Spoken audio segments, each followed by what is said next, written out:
Hello and welcome to Freight Logistics Hub podcast, where we discuss the historical developments in freight logistics in Kenya and East Africa. I'm your host, George Kidenda. I am pleased to welcome to our studio today the Executive Officer for KIFWA, Nairobi branch, Mr. Wycliffe Wanda. Mr. Wanda, you're welcome. Thank you so much. Okay.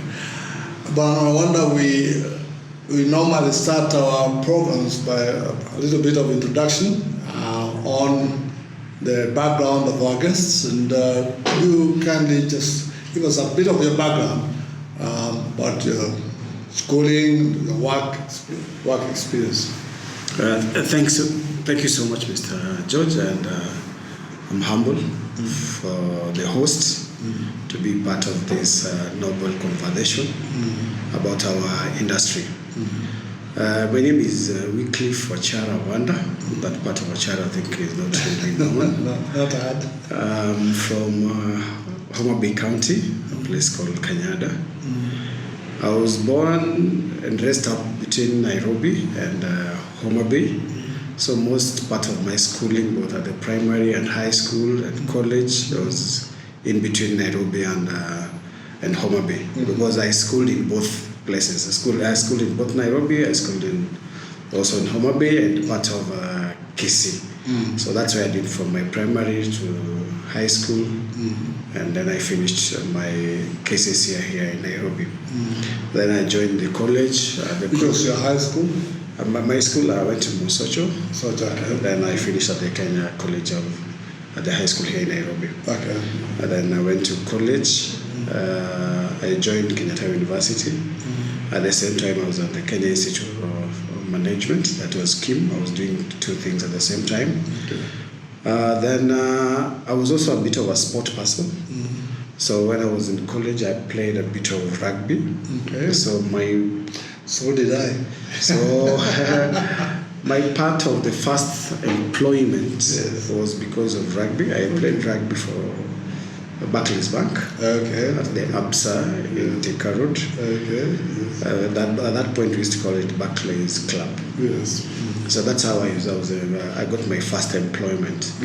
And then one part that also people don't know about me is by the time I was in college, during the holidays, I worked with the Kenya Revenue Authority at the domestic tax on temporary basis. Okay. So it later on came to give me a very good foundation when I joined this industry, because most of the people that we were with, I found them to also, some of them were employed because they were ahead of me. At that point, they already cleared their college. Okay. So when I came to this industry, it became a bit of an easy landing. So after Barclays Bank, I worked for Barclays Bank for 2 years. Then I went to Crown Badger, which is doing the paints. I did stay to Crown Badger for long. Then I went to Wrigley's East Africa. Okay. What's a bit interesting is the same manager that I was with at the Barclays Bank is the one that went to Crown, and then I followed her. Okay. And then again, I went to the Wrigley's East Africa. So by the time I left the Wrigley's East Africa, there was some transition from the Wrigley's, from the real owners, the UK now, to the Indian owners, who are the current owners today. So at that point, there was some reorganization, and so most of the people who are still on contracts were easy now to be released. Okay. So what was your role at Wrigley's? So at Wrigley's, I was on the marketing and compliance department. Okay. I worked in Nairobi region and the Meru region. Okay. Then at the point before I leave, I was just taken to they used to call it the East African sector, where we used to deal with the imports and exports, because the Wrigley's here in Kenya were serving Tanzania and Uganda mainly. But I didn't stay for like 3 months, so I was still very new. I was still being taken around. Is when these changes took place. So it was easier for the people who were a bit newly employed to be relieved because of that rearrangement. So after that is then through friends. In fact, I didn't know much about this industry. I didn't know much about clearing. I didn't know that there's an association that exists. From where we come from, we have none, or the one to the best of knowledge was doing the clearing and forwarding. But through other friends here in Nairobi, Benson Wafula, Humphreys Oguna, that's how we came to know about KIFWA. Then at that point, I think Mr. John Mathenge left, and they had an interim executive officer, Mr. Bernard Kiari. That's how I think I was interviewed. By the time the chairman was for the Nairobi branch was Mr. William Ujonyo, Mr. Maina, the treasurer Anthony Muea. So that's how I came to the industry. At that point, again, I was very new. I didn't know much. I didn't know what's called bill of lading. I didn't know what to manifest. So the first thing I did was to join Kenya School of Revenue Administration, currently called KIFWA, in community. So I used to juggle with work, and then evening I go to class, just to equip myself and to know what is this industry. It's a very unique industry. It's very dynamic. It has very different terms with whatever we go to school or whatever we learn outside. So I joined KIFWA in 2012 September.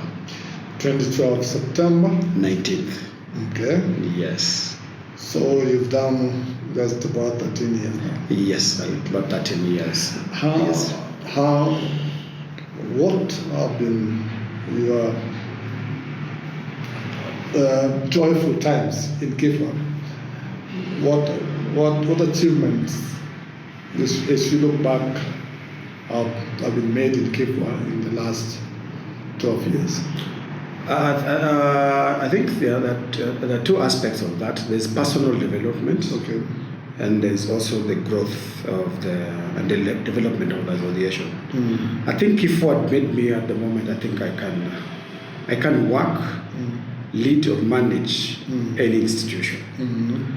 At that point, I was still a bit of a young person because I was still in my late 20s.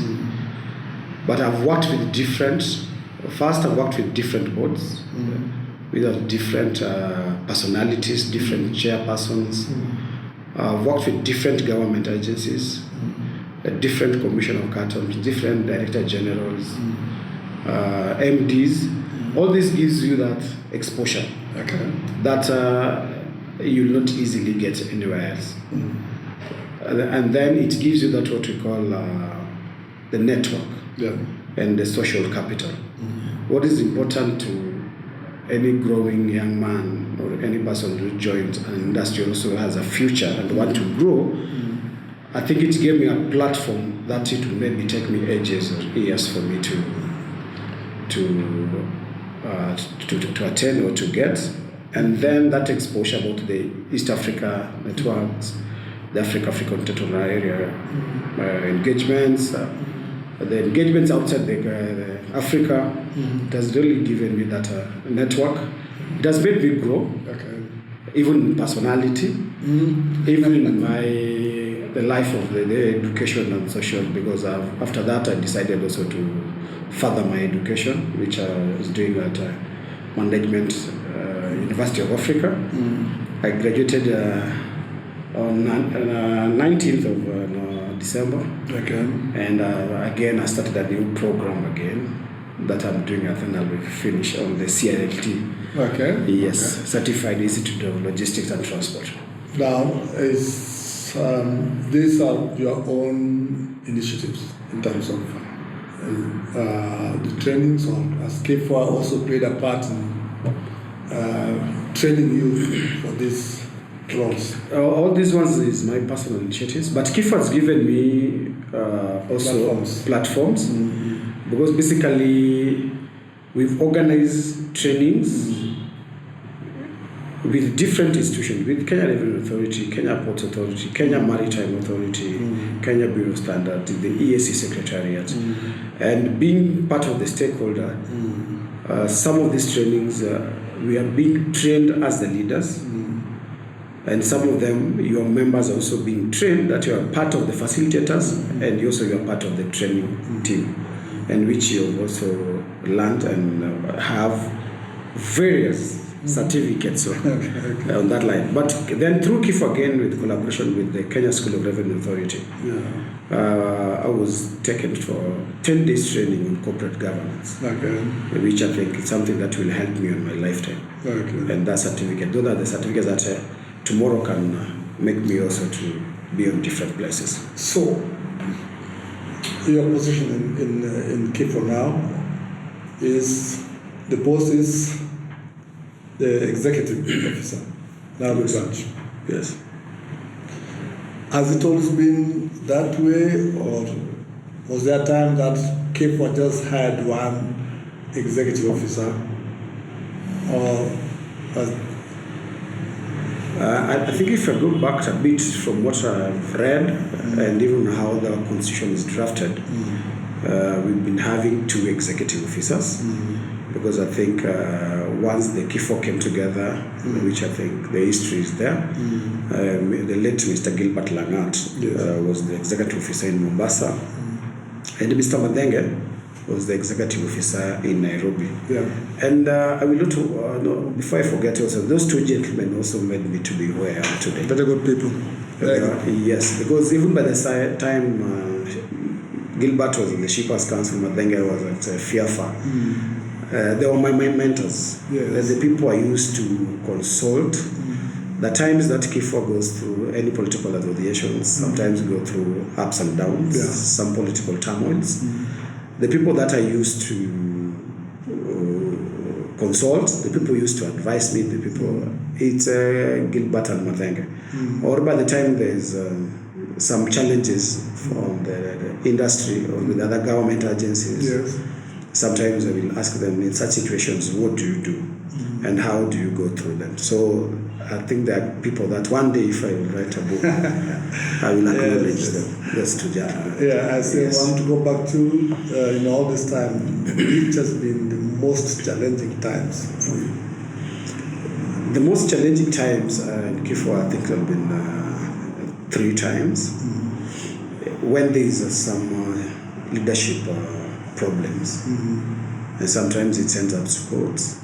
Sometimes it ends up to the accounts of the associations are frozen. You have staff. The staff needs an answer from you, and sometimes you don't have these answers. The members want the answers. They want the services, in which sometimes you're not in a position to. Because what happens when there's a time you'll be asked, which KIFWA? So you will not even have a forum with the partner government agencies, because first they'll ask you, which KIFWA? So we've already made friends, we already made colleagues in this industry, even from other government agencies, partner business management associations like CAM, Shippers, KTA, which at the secretariat level we work so well. But at any given time they'll be asking, what's wrong with that association? Now what is happening?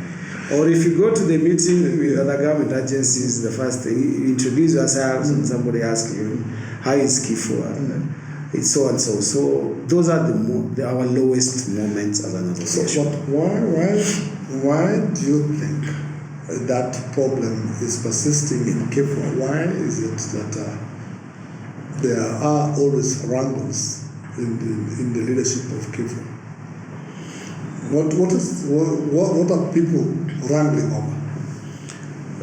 I think there's nothing that people wrangle over, because people tend sometimes to think there's money in KIFWA. For sure, since I came into KIFWA, there is no money in KIFWA.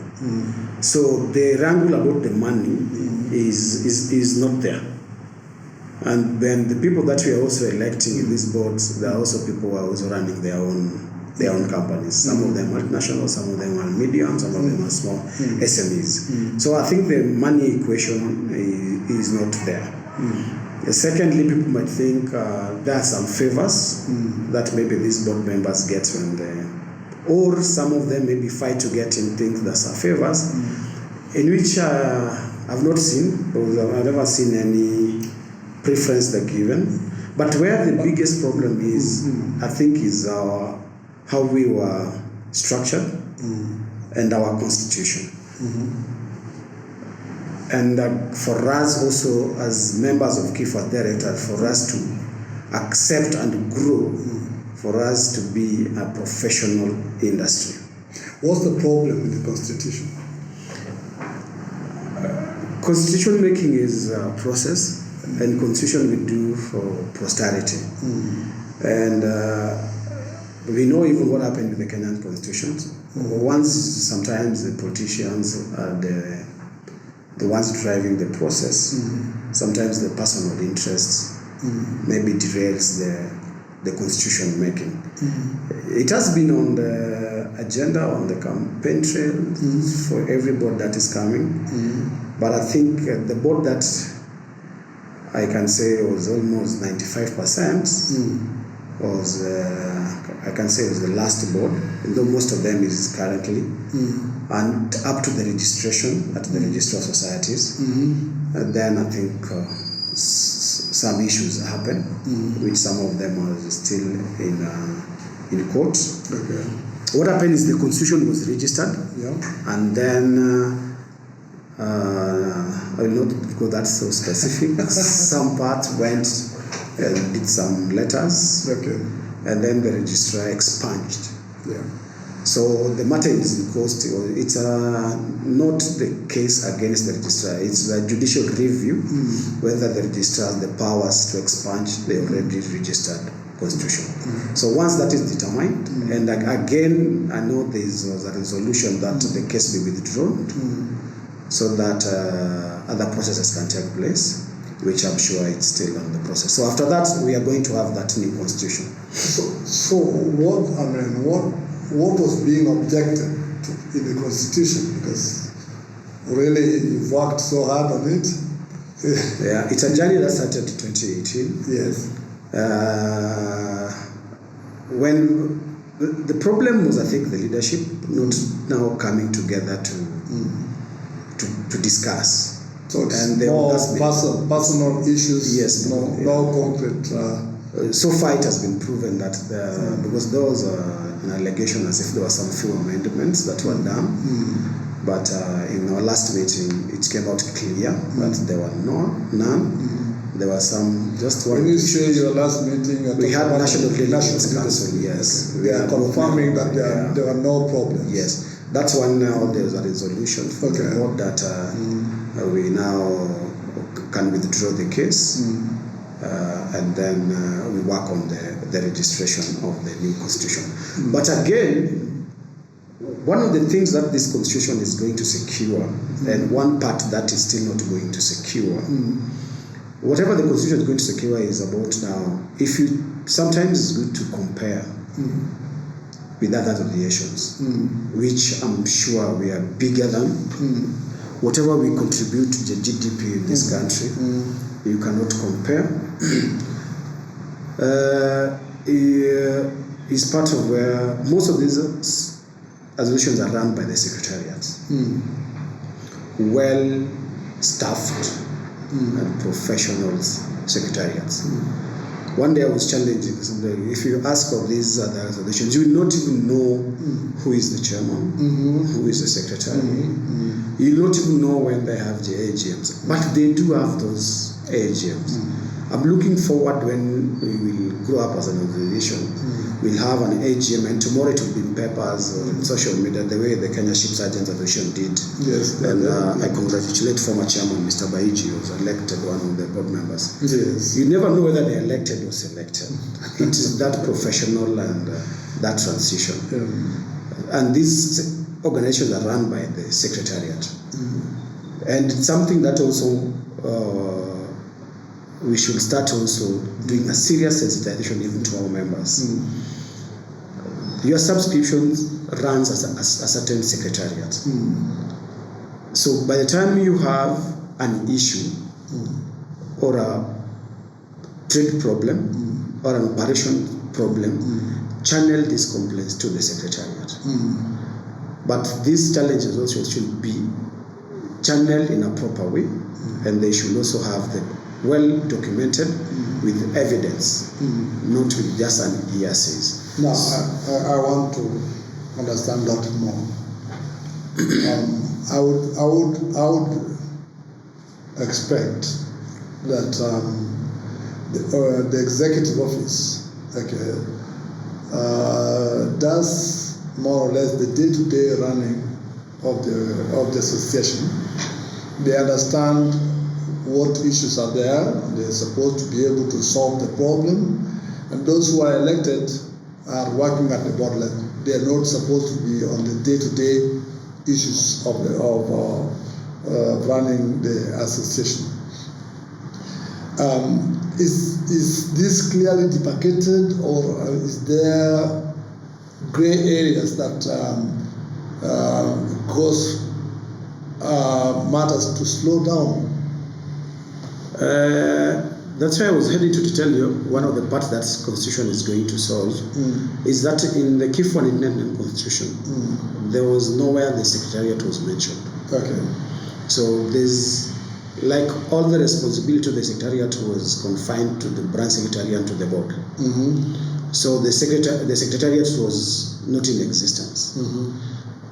So I don't want to maybe at a certain level blame the leadership that has been there, because the Constitution does not mention the Secretariat, in which in the new Constitution it's well defined, the Secretariat, the executive officers, and their role. That how would you say that the Secretariat is not properly defined, and yet you go ahead and employ people in that office? On what basis do you run? You know, sometimes an office that does not exist in your constitution. It's just an operation entity, but it's not backed in any law. Because now that as an executive officer, even here in Nairobi or even Mombasa, now most of the times we work on the whims and the goodwill of the board. Okay, so that means any slight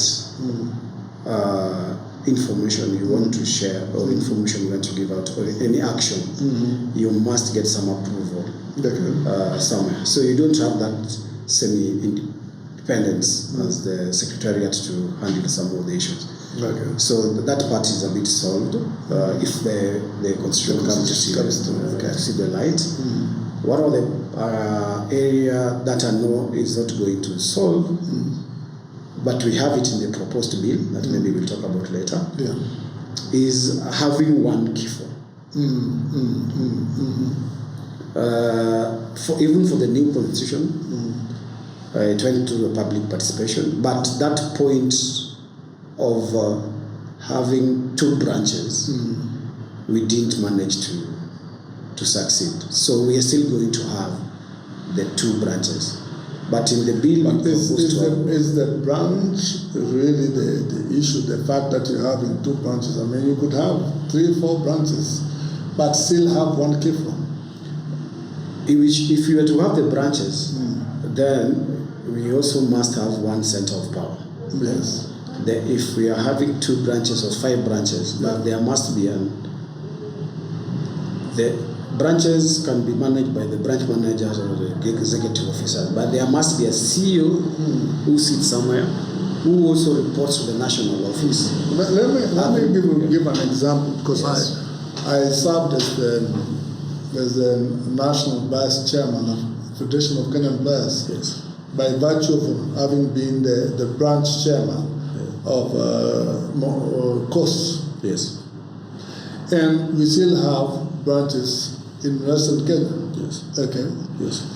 But we had one CEO. Yes. One national chair. And the other executive officers in those offices. Yes. And I've never had a situation where FKE is running into problems.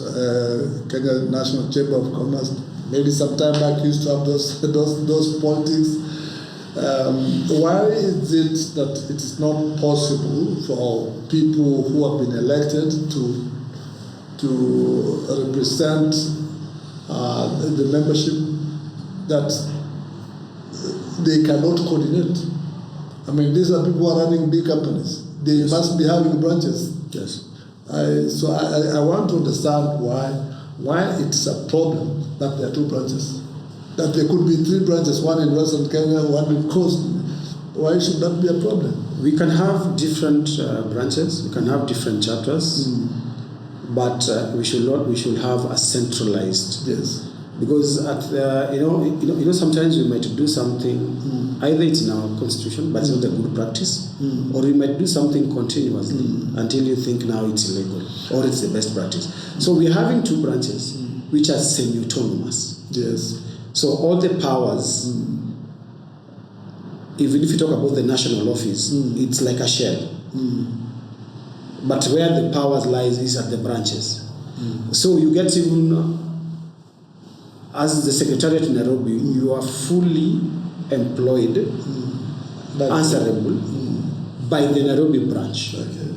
Mombasa branch the same, but now you fully report to the board.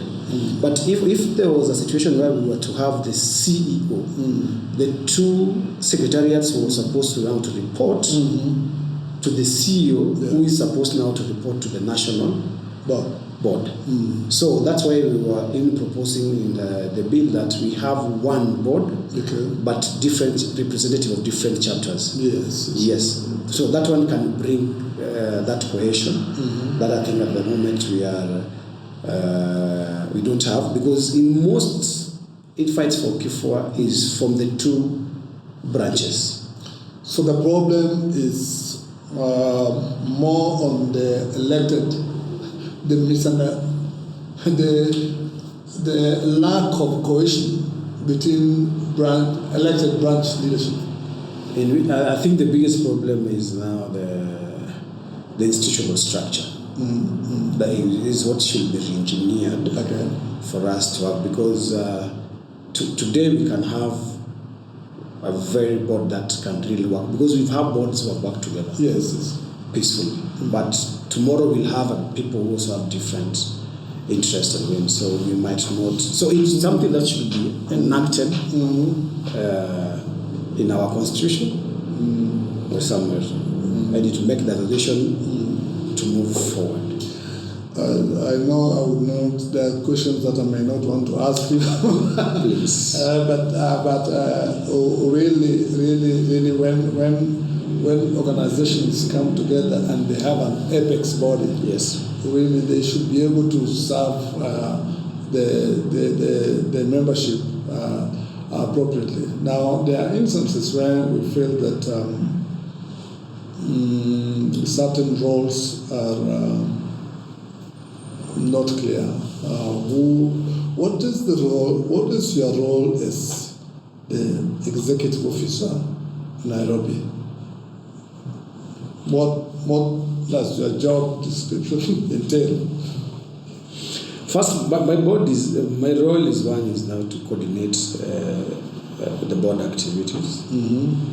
Because the board is supposed to make the decisions, policies, then the secretariat is supposed to implement, which now I'm the one heading that secretariat. So we are supposed to do the planning and coordination and implementation of the board policies. The second thing is we are supposed to be the vocal point for the members where they can get the services, because the board members they are in respective offices where they're supposed to raise the issues, where they're supposed to give their complaints, where they're supposed to get the answers and the services. Is the secretariat is the secretariat where the executive officer is also the head, where where the secretariats cannot handle is when supposed to go to the respective subcommittee before it goes to the board. You are also acting as the liaison officer between the association and the various other organizations, and various, KRA and the rest. And other institutions, and even other partners. And also, if we can also identify a certain institution or organization that our members can benefit from, then we can make such approaches and discuss and see areas of collaboration, present to the board for approval, and then the members to benefit, in which I think we've really done so well. Because through those collaborations, we've given our members different platforms, different trainings, different sensitizations, both local and international, where they can also now expand their bases. Does KIFWA have a national strategic plan? So those are one of the problems. We don't have a national strategic plan, because you get most of the plannings and the executions remains at the branch. Okay. So do you have a Nairobi branch, a Mombasa branch strategic plan? Yeah, so you get it. It will only maybe come now in the coordination between the two executive officers, in which to a certain level, sometimes we might be willing, both of us, but we have the reporting authority, which sometimes might not. So it brings a bit of, we don't. So generally we operate like Nairobi is operating and Mombasa is operating.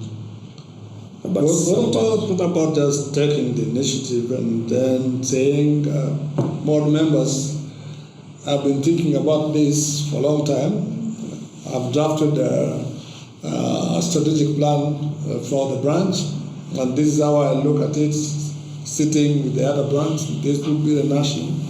Would that be entertained? I think yes. We made few attempts. There's a time we even got a consultant, because a strategic plan in KIFWA, we are dealing with over 40 government agencies and private partners, which when we are coming with a strategic plan, it's a process, it's not an activity, because in our strategic plan, Shippers Council have a stake, CAM has a stake in our strategic plan. Yes. KRA, Commission of Customs specifically have. So we tried at a certain point, we had until we had even the consultant, and then the issues of politics came in. The transition took like 2-3 years. I would not want to say which years, and then it never happened. Again, in our last year, again we discussed about having a strategic plan. Then is when now the issues about the national chairmanship, where Nairobi, Mombasa, it came back. So if we could have such structures that we were talking about, that even proposed at the Mwongozo, which is one of the best documents and reference points on the corporate governance, where we were now having a well-structured and with the secretariat, which is a bit semi-independent. Then so there are such things we can do fully, and we can even outsource for the funding to support. But by the time we don't have, people have a different mixed reaction about you. Nowadays you are a bit stable, this time again you're a bit limping. Even that confidence, even from the other partners to support, because it's also a bit of a huge document. It also involved the finances. And so such things, yes, we've made some attempts, but we've not make a very serious move. And lastly is again the term of the office of the elected officials. In the current constitution, it's 1 year. Yes. Literally, it's too short. Even when you start a process with a certain board, then in the next bond, in case there's a bit of so many changes, it's as if you are starting. I just want to understand whether there is a misunderstanding in KIFWA on the roles of the boards and the executive officers, because I know that in any election, people campaign on strategic plans. Yes. Okay. Yes. That is what they sell to the people. Yes. That it is expected that when they win, they will be able to implement. I was talking here the other day with Bano Jonyo. He had a strategic plan. Okay, the things that he wanted to achieve. I'm sure all the other chairmen have come with their strategic plans when they're campaigning. What is it that is stopping them from implementing those strategic plans? There's a difference between your agenda and institution strategic plan. Yeah. Strategic plan, if you check the Mongozo that I'll keep on referring to, yes, it talks about it should be a minimum of 5 years. 5 years, of course. Yeah. So it comes with the term. So even anybody who's coming as a chairman, and it should be run like the government. The Vision 2030, irrespective of which regime that comes, it's still a paper too. It's still a document that made a reference to. And this is why I have a problem. Okay. So when you are coming with your they're coming, you have your objectives and your agendas that you want to. But all these agendas or objectives should align to a certain document. So what is missing? All these chairmen will campaign to a certain platform. They'll come to, but once all this cannot be put to be an association's document.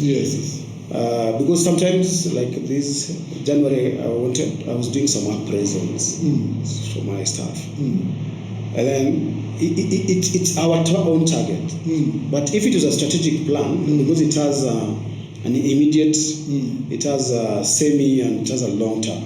So the things that I'm supposed to evaluate, and as the executive officer also, you're supposed to be evaluated toward a certain, not the chairman's agenda. So that's where we are. But don't you have a situation where after the elections have been done, the new office now sits with the executive office, and the executive office, having been there and having the historical background, is able to tell them that, congratulations, you have won. These are the programs that we've had for the year, coming forward from the previous year. This has been running for 3 years. This one is its second term, and we welcome that you have a good idea that you also want and give them the chance to be able to look at what has been there, so that they can have their input, but not, for lack of a better word, derail, what has been going on. Because the feeling that sometimes reading from the media is that every time there are elections, it is acrimonious, as it were. The new people, the old people are being chased away, the new ones are coming in, and it does not. It is not obvious to the membership, as it were, at least from where I'm sitting, that this work that had been started by the previous office is going to be completed by the incoming office. And if we are doing that every year, then of course we're stagnating. Yeah, that's the point I raised, that we need to work on this issue about the 1 year. In the new constitution, we proposed 2 years, just for us to be in tandem with other in the region. But we were the advice was we are supposed to go for 3 years. But just because of other countries, we had OFA-TAFA was also because we have an Apex association, FIAFA, so we went for the 2 years. Yes, we are having all those transitions nowadays. I think we've even introduced what we call the board charter.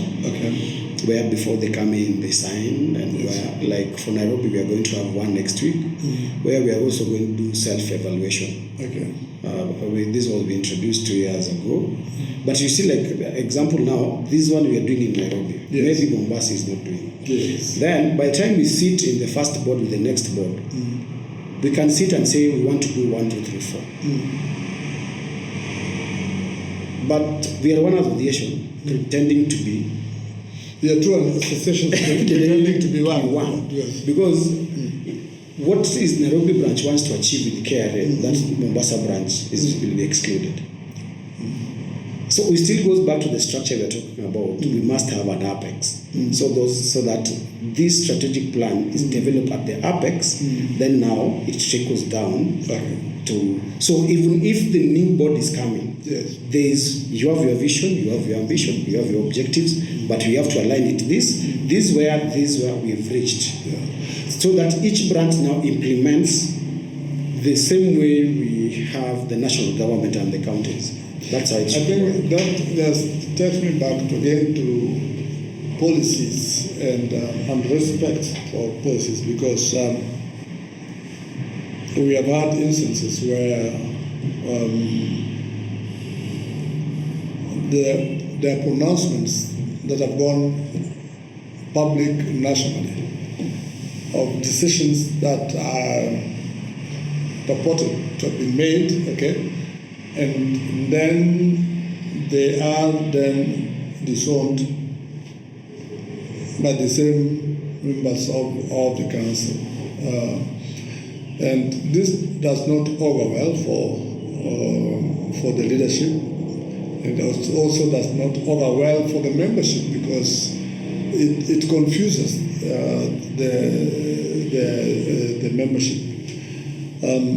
What is the lay down? Because when you meet as a national office, there must be certain guidelines, that guide your office, that say that these are the things that you're able to do, these are your responsibilities, these are the statements that you can make, these are the statements that the secretary, national secretary can make, and these are the secretaries that the national chairman can make. And there are such we don't have something. I think where we are losing it big time, both as the association and mostly also how even our directors run their own companies. We are currently working on the program and the schedule for the CPDs that we are having national implementation curriculum committee next week, the other week. If it's approved, you'll see I've proposed so many of what we call the corporate governance training. Yes. With a lot of respect, I think from where I see it, that's where we lack. Policies are just papers. But if your conscience knows that what you are doing, this is the best practice, whether the policies are there or not there, if you don't have the good intentions, we will not follow those policies.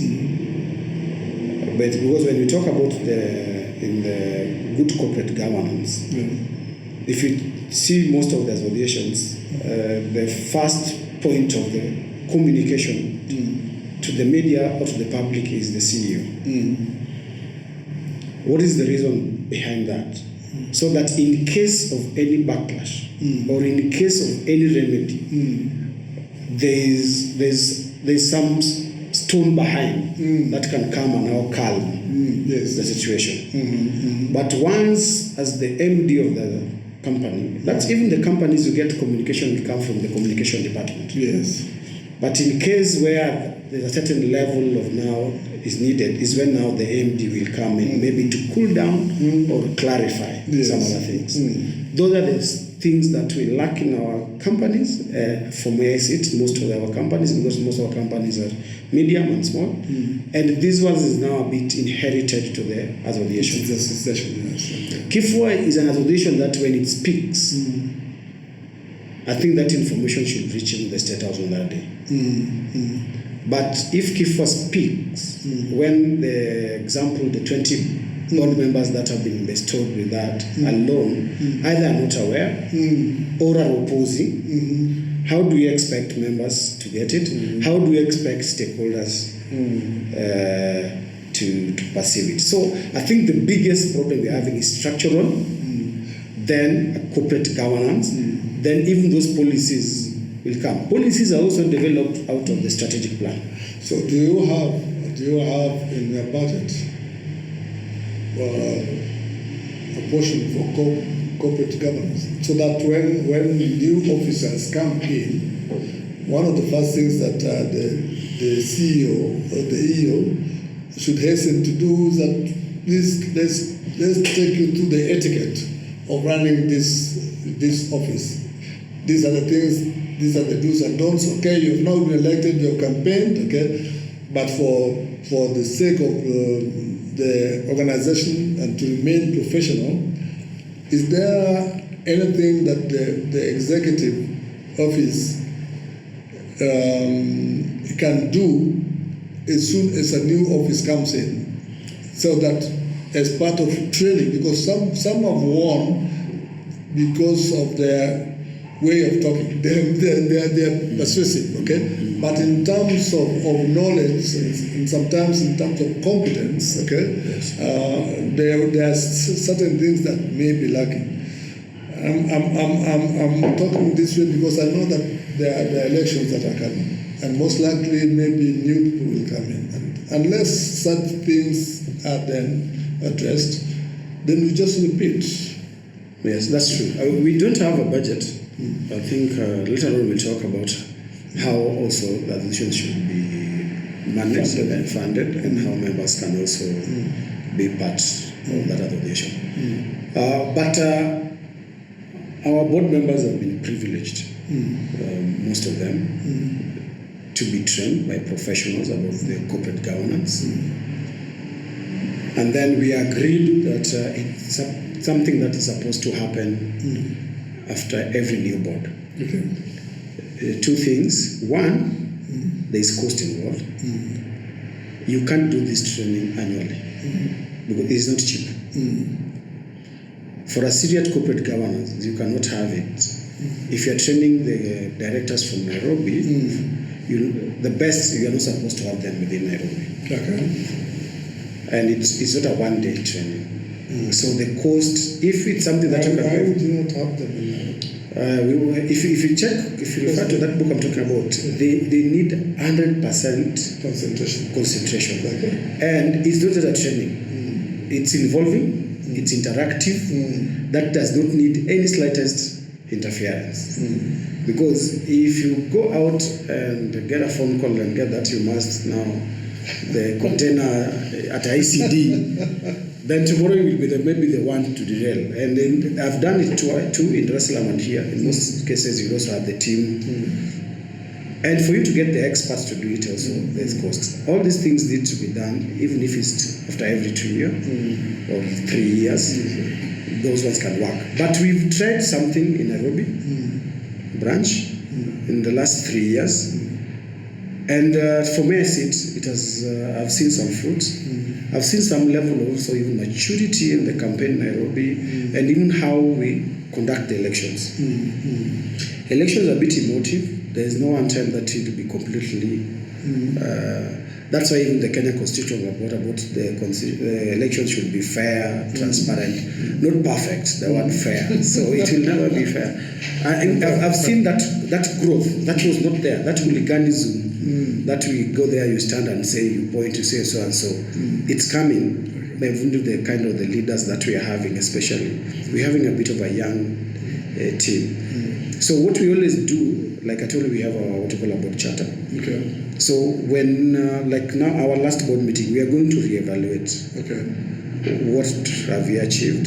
What have we not achieved? What can be done? So that the people who will come back, in which in the new constitution I think we proposed, we should not leave, the entire board should not leave. Okay. They should be that part of the transition. Normally what happens is that in most organizations, Yes. when elections are done, the immediate past chair continues to serve in the board. As ex officio. Ex officio. So that there's continuity, okay? But I think our elections are so acrimonious that we do not want to see. And most likely we are chasing away a chairman or so, as it were. Or you are chasing yourself. You're being chased yourself. So it is unfortunate that those sessions are not held. And Just before you finish, I was telling you about Nairobi. Nowadays, for the last 3 elections, as we've had somebody to do, in our first board meeting, Yes. they sign again what we call the board charter and the confidentiality. Okay. Because you're in this, at the time you see some documents flying around from the association. I know it's still there, but it has really reduced. It's something that can be traced. So we sign what we call confidentiality. Then we have somebody to take you through. It's brief. Yes. Because it takes like 1 hour or so. What is your responsibility? Yes. What's your obligation? And what is your role as a board member? Yes. We've done that. I've seen it's a bit yielding some fruit. It's not the best way to do, but sometimes you can do things within your means. And then after that, as a secretariat, we do the first presentation after that to the entire 1 year, all what has been done, what are the ongoing processes, what are the running like MOUs, and where are the things that are pending. We always do this one, and this presentation runs in every board meeting. But you get, maybe we are doing it, I'm not sure, maybe Mombasa is not doing it, maybe Mombasa is doing better than what sometimes we are also doing. Isn't it how wonderful that would be if the other KIFWA members would also be involved so that they can contribute a fee, okay?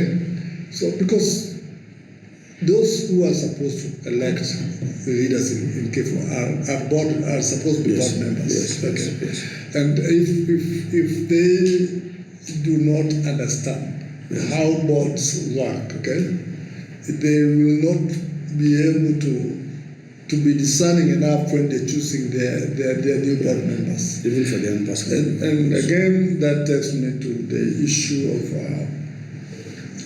KIFWA membership fee. Yes. The annual membership fee. There have been instances when people feel that, in fact, in a lot of cases, when new people are coming in, they want to campaign against the fee.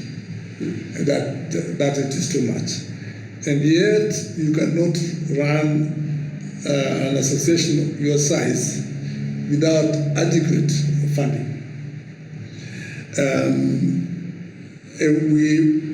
There's a tendency for the membership to go for free training.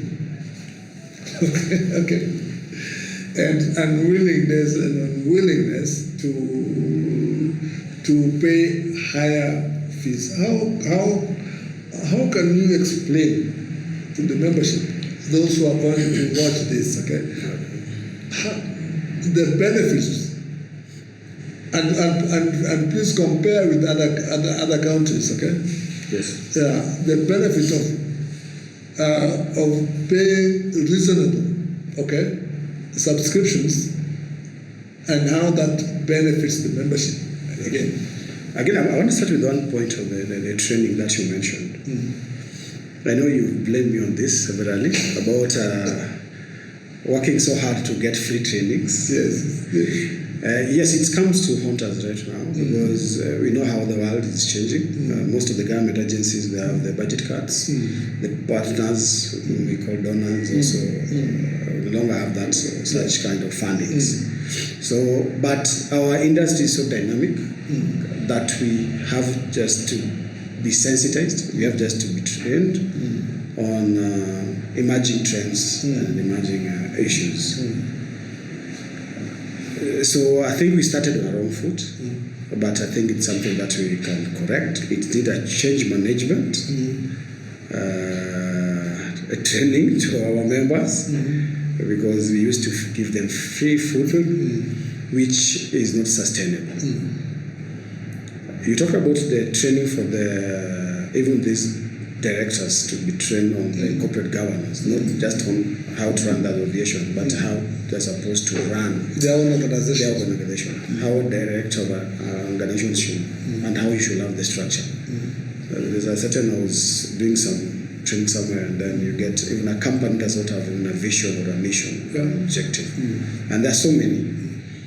So that's why I told you in our CPDs we put some CPDs, continuous professional development, that we are doing together with KIFWA and Kenya School of Revenue Administration.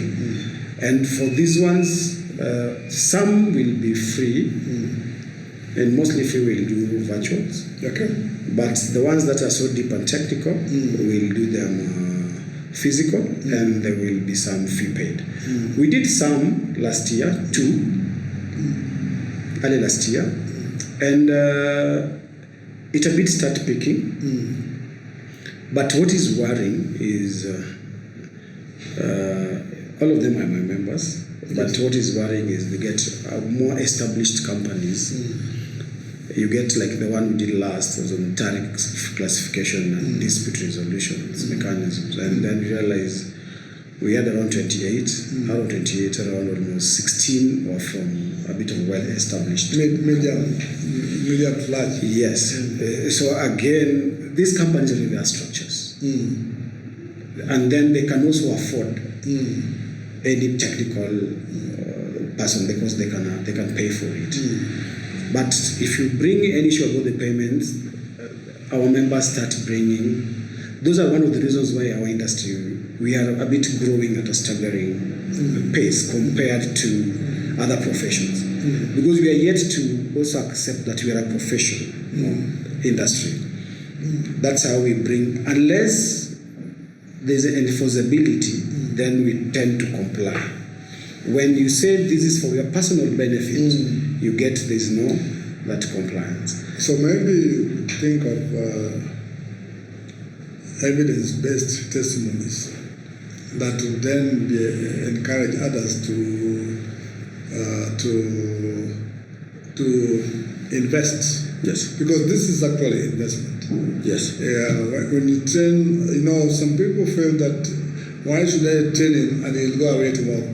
Yeah. Okay. Yeah. But tomorrow you'll also be recruiting someone's staff that he has invested in. Yes. So this should be able to level out. But I think I think there must be the leadership. Yes. Need to talk more to owners of business than sometimes the staff themselves, because I think in most cases they are elected by the staff and not the owners, because the owners are not coming. That's another problem. Yes. But I think that one in the last elections you were there. Yeah.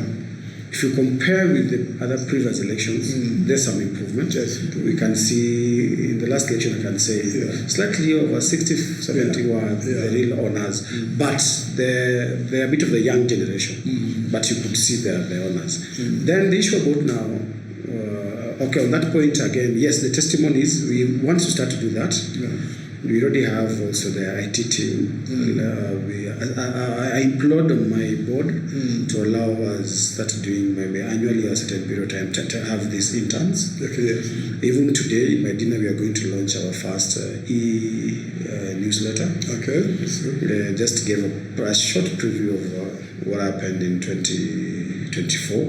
Then after that, we want to do such small interviews to the people that maybe through our negotiation, you went to maybe in Thailand for a business networking. Okay.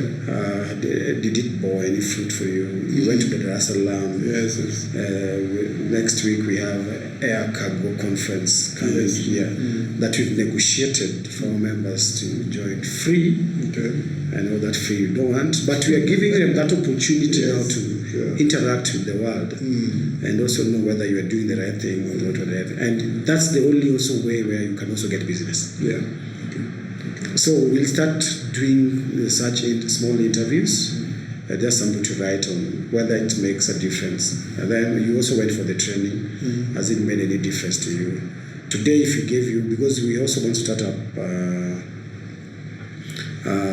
something that we proposed, Kessler agreed, that we are going to start talking to our members today, that annually, if you can just have an intern Yes. or an attaché as a company. And then once that you just mold somebody. Somebody also molded you. Somebody also was your mentor, so that you also give this a person. You're not employing. You might employ, but just have an attaché, and then we just work on how you can even give a letter of recognition, maybe as an orchestra, just to improve on your own. But all those things sometimes you also need the finances that we are talking about. Yes. Today, if you want to go and eat at the 5-star hotel, you're expecting quality, and you pay for the quality. Kenya, we are the gateway to the Northern Corridor. Yeah. We are the biggest economy. But if I compare, before I come to the services, the annual subscription of what other associations locally or within the region that we want to compare ourselves with.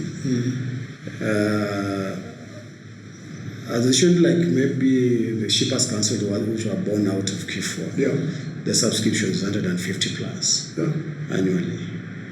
Actually, you know. Yes.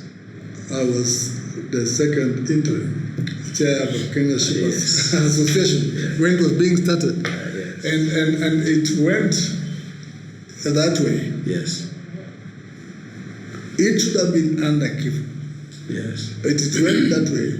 Actually, out of squabbles. Yes.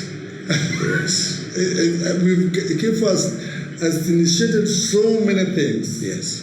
But I think there's a jinx in our leadership. Okay? Yes. It's just the squabblings that come around that you find that we lost. Gilbert went, Madenga went. Yes. Many people you could one day go, and then you see you people excelling out there. Yes. But in KIFWA, because of this jinx in the leadership scoreboard, I think I'm hoping that the next elections. I think where we lost is an abbreviation is the nation was built on the strength of the elected leaders, not on the strength of the technical people who are also qualified to run. That's how, if the Shippers Council made it, because Shippers Council it was Langat. If you ask who is Ship, it's Langat. Yes, Fiafa, it was Madenga, irrespective of it's not the chairman of KEPSA. You talk about CAD. Even me, where I am, I don't know who is the chairman of KEPSA right now. If you talk about Kenya Ship Surgeons, it's Chumatela. So they were built on the strength of the technical people and not on the political. Yes, we lost a lot. Even the diploma for Fiata, I was told. Kenya was the first country to.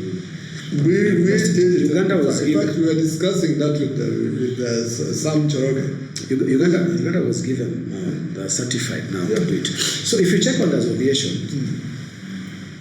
all other associations outside now Kenya, AFA, Abadat, UFA, Tanzania, Rwanda, and the stuff, their subscription is between $250 to $540. We have that statistics. Okay. How much are we charging? 15,000. How much do you expect out of 15,000? So these ones makes us. I want you to look at that camera. Yes.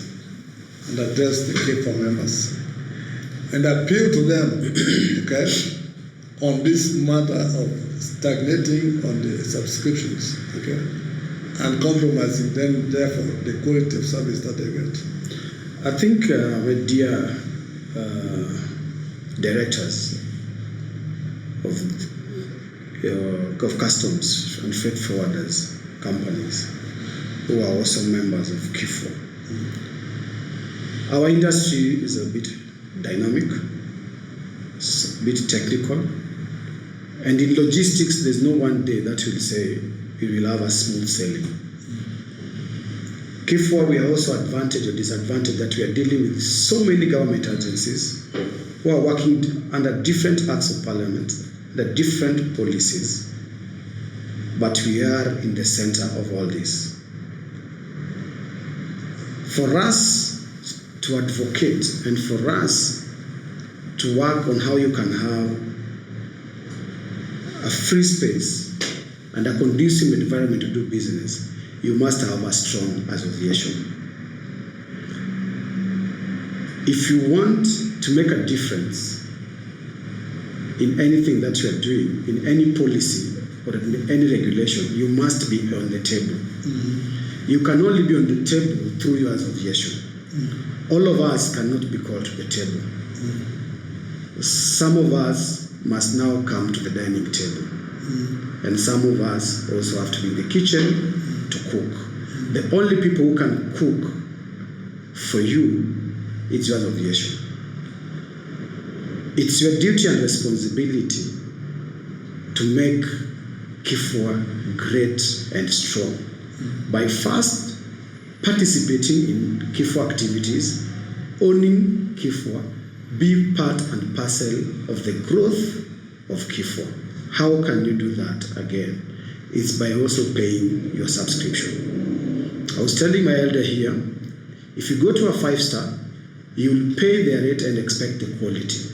But if you pay a minimum, we will not have the research team, we will not have the economist, we will not have the technical, and not have the legal department that can also do for us even the arbitration. You don't need to pay. You are supposed to bring your case forward to the association. Association forward it to the legal team, and legal team take it to the arbitration of the Kenya Revenue Authority.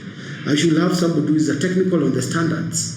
If you're having the standard issues, it's not the executive officer who should be there. I should have a technical team who can do research. How can we have that? We can't afford it with 15,000. Sometimes people think it's much, but we've never been more than 1,200. With 15,000, with the rents, the salaries, we cannot run the association. Once the association is weak, your company also will be weak. Thank you. Thank you, Wycliffe. I'm glad that we've been able to touch on some of these areas, and thank you for your explanations. We are hoping that Freight Logics Hub podcast will host you again sometime in the future to deal more in detail. We would just want to understand what's going on. We would want to understand the opportunities that are there, the challenges that are there. But we also want to know that we are not being left behind by our compatriots in Africa and the rest of the world.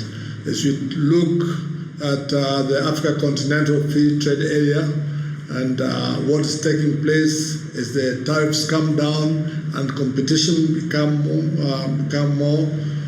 more significant, it is important that we gear ourselves for that market. And we cannot do it when we do not have a strong secretariat, a good executive office, a national united association for all of us. So thank you so much. Thank you for always watching our programs. I'm hoping that some of you will be able to join here and also contribute your stories. But until we meet again, thank you so much. Please like and share. And we look forward to our next guest. Thank you very much. Thank you so much. And thank you for hosting me. Thanks. Thanks. God bless. God bless. God bless.